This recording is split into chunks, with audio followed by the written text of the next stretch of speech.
Y la verdad, de todas las enfermedades virales que tenemos, muy pocas tienen manejo. ¿Sí? Se han desarrollado pocos antimicrobianos, en este caso antivirales, para las enfermedades justamente víricas. Algo que vamos a empezar a comentar es que los antivirales, dentro del grupo de los fármacos, van a estar sobre el virus. No se olviden que los virus per se son un tipo de parásito ya intracelular. ¿Por qué? Aquí está muy claro esa noción. Porque para su replicación y metabolismo sí o sí requieren de un huésped. O sea, no pueden actuar por sí mismos. ¿Sí? Sí o sí necesitan un huésped, que en este caso va a ser nuestra célula. Y esos procesos de síntesis, ¿sí?, van a hacer que el virus, ya sea de tipo ADN o ARN, obviamente pueda replicarse. Les hago recuerdo rápidamente que el virus tiene dos partes fundamentales. Genoma, ¿sí?, que sería esto y esto, que puede ser de tipo ADN o ARN, y básicamente la cápside, ¿no? En algunos casos hay algunos virus que tienen lo que es la envoltura, ¿sí?, y otros que no la tienen, son virus básicamente desnudos, ¿sí? Eso ya lo saben de microbiología, no voy a entrar mucho en ese detalle. Algo que nos interesa mucho, ya empezando a hablar de los virus, es que acá tienen algunos ejemplos de los virus que tenemos en la familia, de los que son DNA o ADN y de los que son de RNA. Algunos que tienen cápsula, otros que son sin cápsula, ¿sí? Lo mismo en los ARN. Se van a dar cuenta que la mayor parte de la medicación que tenemos va contra hepatitis, va contra el virus del herpes simple, el herpes zóster, algún paradoxovirus por ahí. Entonces se dan cuenta que la mayor parte de los demás virus no tenemos un manejo como tal, ¿no? Ok. Empezaremos a hacerles recuerdos rápidamente de la replicación viral. Si ustedes se dan cuenta, desde que el virus ingresa a la célula, se produce la penetración, la pérdida de la cubierta de ese virus, la síntesis inicial de la proteína, la síntesis del ADN nuevo, ¿sí?, una síntesis tardía de proteínas para acabar en un empaquetamiento y una posterior liberación viral. Este es el ciclo que tienen que conocer, porque en base a este ciclo se van a dar cuenta que en 3 pasos es donde actúan los antivirales, ¿sí? No actúan en todos básicamente. Y eso tiene que quedar claro. Los antivirales actúan específicamente en una de las secuencias virales como tal. Ahora, ¿por qué no se han obtenido en toda la historia que tenemos desde el 50? ¿Por qué no hemos usado tantos antivirales? Porque su obtención es muy dificultosa, es más complicada que para trabajar una bacteria o una espiroqueta, etc. Ahora, con respecto al antiviral viral o al antiviral ideal, la mayor parte de los antivirales cumplen estos criterios, tienen alta especificidad, es decir, van a actuar sobre determinado virus, ¿sí? Segundo, tienen baja toxicidad. La mayor parte de los antivirales, se van a dar cuenta, tienen manifestaciones gastrointestinales relativamente leves. La mayoría no llega a grados de lesión extremo como daño renal, hepatotoxicidad, como en otros grupos de fármacos. La mayor parte son bien tolerados, ¿sí? Otra cosa, la mayoría tiene buena biodisponibilidad bioral, ¿sí? La mayoría está por encima del 80%, exceptuando el interferón, que sí o sí tiene que ser usado por vía parenteral. El resto tiene muy buena biodisponibilidad. La mayor parte de ellos no son mutagénicos, ¿ya? O sea, no se contraindican en el embarazo ni en la lactancia, por no decirles casi todos, ¿ya? ¿Son de fácil dosificación? Sí, efectivamente. La dosificación de los antivirales depende mucho de función renal, de la carga viral, del tipo de infección frente al que están y demás.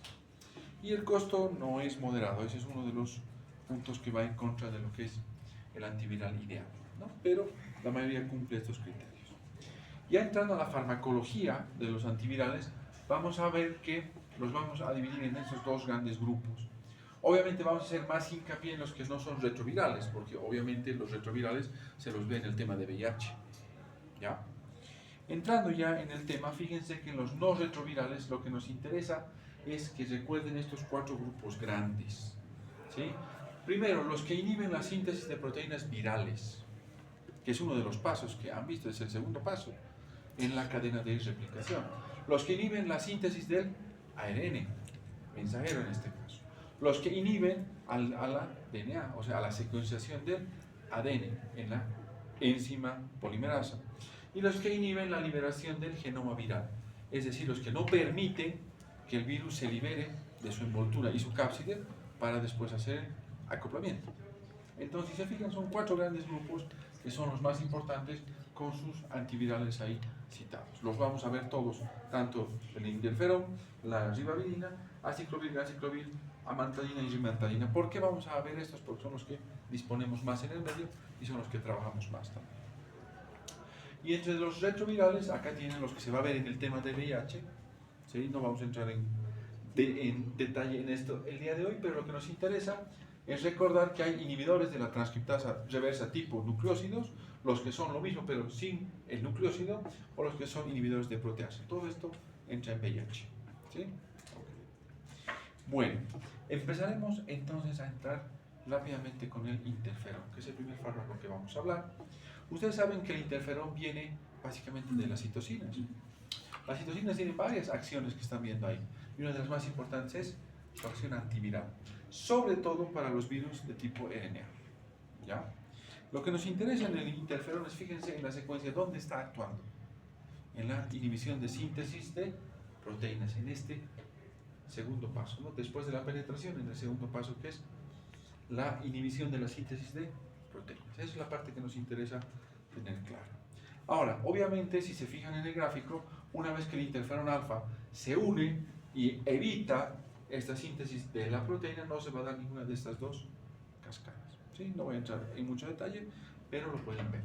Lo que nos interesa desde el punto de vista farmacológico es, primero, no hay vía oral en el interferón, no hay administración por vía oral, no hay administración por vía enteral, es netamente por vía parenteral, subcutánea o intramuscular. Su biodisponibilidad, obviamente, al ser vía parenteral es alta, más del 80, más del 90%, obviamente. Tiene amplia distribución, no atraviesa barrera hematoencefálica, eso hay que ser claro. Su biotransformación hepática no pasa del 50%, y se elimina por la función renal, sobre todo, una vida media relativamente corta, 5 a 7 horas. ¿Okay? ¿En qué casos se recomienda el uso de interferón? Que es la parte que nos interesa. Estamos en farmacología clínica. Infecciones, sobre todo, por papilomavirus humano, como es el papiloma cutáneo y el papiloma genital. Lo pasa. Es el guardia. Ah, ok. Por ahí quiere pasar el fármaco, no pasar nomás. En el sarcoma de Kaposi, con el virus del herpes tipo 8. En la hepatitis crónica B, ¿sí? O en la hepatitis crónica C. ¿De acuerdo? Entonces eso hay que dejar claro, el interferón es una opción de manejo en estos cuadros, acá tienen sus virus también. ¿Okay? Ahora, sus reacciones adversas más frecuentes del interferón. Acá tienen una lista simplificada, de las cuales obviamente las más graves van a ser todo lo que sea patología renal, todo lo que sea patología hepática y neurotoxicidad. Sin embargo, lo más frecuente en el interferón es la reacción tipo influenza, o sea, les va a dar un cuadro pseudogripal, ¿sí? Algo de rinorrea, fiebre, malestar general, relativamente leve y autolimitado. Muy rara vez les va a dar, vuelvo a repetir, efectos severos. Vámonos con la ribavirina. La ribavirina es otro fármaco que nos inhibe la síntesis, pero esta vez no a nivel de proteínas, más abajo, aquí, entrando a este nivel, ¿sí? Antes de la síntesis del ácido nucleico, porque hablamos de que se bloquea el ARN mensajero. ¿De acuerdo? Si con este gráfico no se entiende, no sé con qué van a entender, honestamente. Sí, porque está bien simple ese. Ahora, en el caso de la ribavirina, si se dan cuenta, una vez que se bloquea esto, ya no se va a producir la replicación del ADN, que es lo que nos interesa, ¿no? Obviamente, la ribavirina ya tiene absorción enteral. Puede ser administrado por vía oral, tenemos tabletas, tiene amplia distribución en mucha cantidad de líquidos, sobre todo a nivel de las secreciones respiratorias. Eso es lo más relevante. Su biotransformación hepática la tiene, es mínima, pero la tiene. Se elimina por la orina también, y su vida de eliminación es bastante larga. Fíjense que puede durar hasta casi 48 horas, de 24 a 36 horas. Indicaciones. Es una opción para la hepatitis crónica tipo C. Sí, es una opción, porque se prefiere al interferón, pero es una opción. Y en los cuadros de virus sincitial respiratorio, paramixovirus. ¿Se acuerdan que les comentaba? Algunos paramixovirus tienen manejo. Sí, efectivamente el virus sincitial respiratorio se puede manejar con ribavirin. No se olviden que en los niños es muy frecuente la bronquiolitis y la neumonía. Entonces se puede manejar con ribavirin. Por si acaso, las dosis, no voy a entrar en esa parte fina ahora, les voy a dejar un texto, ¿sí? Que es el que les dejo a la mayoría que están aquí, y lo van a poder revisar de ahí, o ya les he pasado, creo. Y los que no pasan clases conmigo, pues sus compañeros les van a proporcionar. Y si no les proporcionan, pues problema de ustedes. Ok, porque de ahí va a entrar Alex. Ok. Con respecto a los efectos adversos de la ribavirina, si ustedes se dan cuenta, depende mucho de la forma de presentación. Si usas aerosol, generalmente son efectos muy leves, tópicos, locales, ya, pero sin embargo se han descrito dos que podrían ser potencialmente letales, pero se presentan en menos del 1% de los casos. ¿Sí? Es muy raro que haya complicaciones en la función respiratoria y que aparezca disnea, es muy raro. Generalmente es más efecto tópico. A nivel sistémico, sí se ha descrito hemólisis y mielosupresión. Está descrito en la ribavirina como un efecto potencialmente severo, ¿ya? Sin embargo, no es frecuente. Cuando administramos por vía oral, que es la vía más frecuente, fíjense en la lista larga que tenemos, son manifestaciones relativamente leves, ¿sí? No son severas, nadie se va a morir por estar con insomnio o con un poquito de exantema o de tos. La mayor parte de estos efectos son limitados. ¿Okay? Aquí tenemos al aciclovir. El aciclovir, ya les voy anticipando, es uno de los mejores antivirales y uno de los que más van a usar, sobre todo para el virus del herpes, el herpes simple. ¿Sí? Básicamente inhibe ADN, inhibe la formación del ADN. Ahí les dejo sus tres mecanismos, a los que les encante esto en el texto que les he pasado, ahí está, más de una hoja, pueden divertirse leyendo bioquímica, biología molecular, que no les voy a preguntar en el examen, pero pueden hacerlo. ¿Sí? ¿Qué es lo que me interesa recordar? Desde el punto de vista de farmacología, se puede usar por vía oral, se puede usar por vía endovenosa. Hay cremas de aciclovir para las lesiones herpéticas, sí, pero no es tan efectiva su concentración en el tejido como lo es por vía oral o vía endovenosa. Ahora, la biodisponibilidad oral tampoco es tan buena, fíjense, apenas el 15 a 20%, por eso es que se necesitan dosis bastante altas, como van a ver en la tabla que les he pasado en el documento. Ahora, lo que me interesa recordar es que hay una eliminación renal que en los casos de lesión renal aguda o crónica puede prolongarse hasta 6 veces su tiempo de eliminación. ¿Ok? Sus indicaciones del aciclovir, no se olviden, para el virus del herpes simple o herpes simple virus. Ahora, la vía oral la preferimos cuando hay, sobre todo, infecciones labiales y genitales. ¿Ya? Cuando estamos frente a un cuadro de encefalitis herpética, que es muy frecuente en el medio y lo van a ver, básicamente se prefiere por vía endovenosa. ¿Ya? Y la vía tópica, que es la menos efectiva de todo porque su concentración no es tan buena, se usa para lesiones dérmicas por herpes también, ¿sí? Por el herpes zóster. Okay. Reacciones adversas, fíjense, son muy escasas, la mayoría son bastante toleradas por el paciente. ¿Sí? Nadie se va a morir por un poquito de náuseas, ni por diarrea, ni por cefalea. El ganciclovir. El ganciclovir es uno de los antivirales que igual inhibe la síntesis del ADN, ¿sí? Solo que, a diferencia del aciclovir, lo que me interesa resaltar es que tiene una posible administración intravítrea que aciclovir no tiene, ¿sí? También tiene vía oral, tiene vía oral, vía IV, pero no tiene otra vía que sea la vía, no tiene uso tópico, por si acaso. Con respecto a la biodisponibilidad oral, fíjense, es bastante baja, por eso es que usamos dosis muy altas. Eliminación básicamente renal y su efecto es relativamente más corto. Sus indicaciones, esta es la parte que tienen que tener en cuenta claro. ¿Se acuerdan que el aciclovir básicamente cubría herpes virus? el ganciclovir, además de herpes virus, cubre citomegalovirus, ¿sí? Cubre el varicela zoster y el Epstein-Barr. ¿Sí? Es mucho más amplio su efecto. Y lo usamos generalmente nosotros cuando buscamos cubrir citomegalovirus. ¿Ya? O sea, si alguien les pregunta cuál es el antiviral de elección para citomegalovirus, obviamente ustedes ya lo saben, ¿no? Las infecciones graves se puede usar ganciclovir por vía endovenosa para citomegalovirus. Ahora, hay algunos casos por ahí que está descrito que puede haber una lesión intravítrea crónica, aguda, que puede ser por citomegalovirus, en las cuales se podría hacer una inyección intravítrea. Sin embargo, la verdad, es muy raro su utilización así. Ahí están los efectos colaterales. Si se dan cuenta, no son efectos, entre comillas, frecuentes y tampoco son tan severos. Entonces, veamos dónde actúa.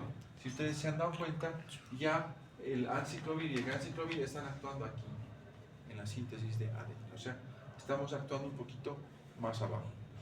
¿Okay? La amantadina, rimantadina. Básicamente, el mecanismo de acción que quiero que se acuerden es que evita la liberación de la cápsula que tiene el virus. No permite esa liberación de la cápsula. ¿Sí? Y eso es bien interesante porque si evitas que se libere la cápsula, esa molécula, ya sea de ARN o de ADN, no se va a acoplar a la célula y no se producen todos los pasos finales. Es la parte más interesante de estos fármacos. Ahora, si ustedes se dan cuenta, la mayor parte de este grupo se usa por vía oral y lo usamos sobre todo para cuadros de la influenza, ¿sí? Estacional sobre todo, tipo A. ¿De acuerdo? Si ustedes se fijan, tiene alta biodisponibilidad vía oral, se elimina también por vía renal. Amantadina no tiene metabolismo hepático, rimantadina sí. ¿De acuerdo? Y lo que es importante es que vean que su indicación es básicamente para la influenza. ¿Sí? Estacional sobre todo. Ok. Ahora, sus reacciones adversas, si se fijan, son relativamente raras y hay que tener mucho cuidado en el caso de lesión renal aguda, sobre todo para evitar su sobredosificación, ¿no? O sea, para ajustar al acremento de creatinina. ¿Qué les he pasado eso en el documento? No se preocupen. Bueno, los que tienen la suerte de tener el documento. Los que no, ya se imaginarán. Entonces, si vamos viendo qué hemos hablado hasta ahora, fíjense que el interferón les actúa en la síntesis de proteínas. Ribavirina actúa justamente aquí. Previo a esto es el ARN mensajero, o sea, inhibe también la síntesis de ADN. A ese nivel, aciclovir, ganciclovir también lo hacen directamente, y para evitar la liberación de genomas, ahí están la amantadina y la rimantadina. ¿Sí?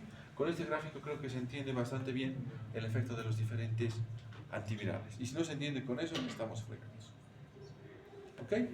Otra cosa que es importante es recordar que siempre la resistencia que se va a dar a los antivirales, que es muy rara, ¿de acuerdo? Van a ser por mutaciones en el genoma del virus. Cada replicación condiciona una mutación potencial. Entonces, básicamente ahí es donde se alteran estas dos enzimas, que es pregunta de examen, y por lo que se produce la resistencia a los diferentes antivirales. ¿Sí? Ese mecanismo común que ustedes van a encontrar. Ahora, no se olviden, por favor, también es algo que puede entrar en el examen, ¿no? Es que el aciclovir es específico para infecciones por virus de herpes, el simple, y también para el zóster como segunda opción. Sin embargo, para citomegalovirus, el de elección es ganciclovir. ¿Sí? Ese es el que me interesa más. Y que sepan también que entran con Epstein-Barr, y con varicela zoster y con el herpes simple. Para la profilaxis de la severidad de la gripe en los pacientes de alto riesgo, es decir, con EPOC, ancianos, mujeres embarazadas y demás, se puede usar la amantadina. ¿Sí? Ok.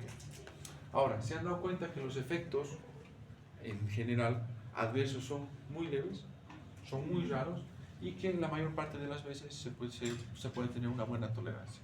Lo que quisiera que recuerden es el ganciclovir, que es el que hay que tener más Precaución en los pacientes con daño renal agudo o crónico. ¿Sí? El resto se tolera bastante bien. ¿Ok? Bueno, ¿hay alguna pregunta?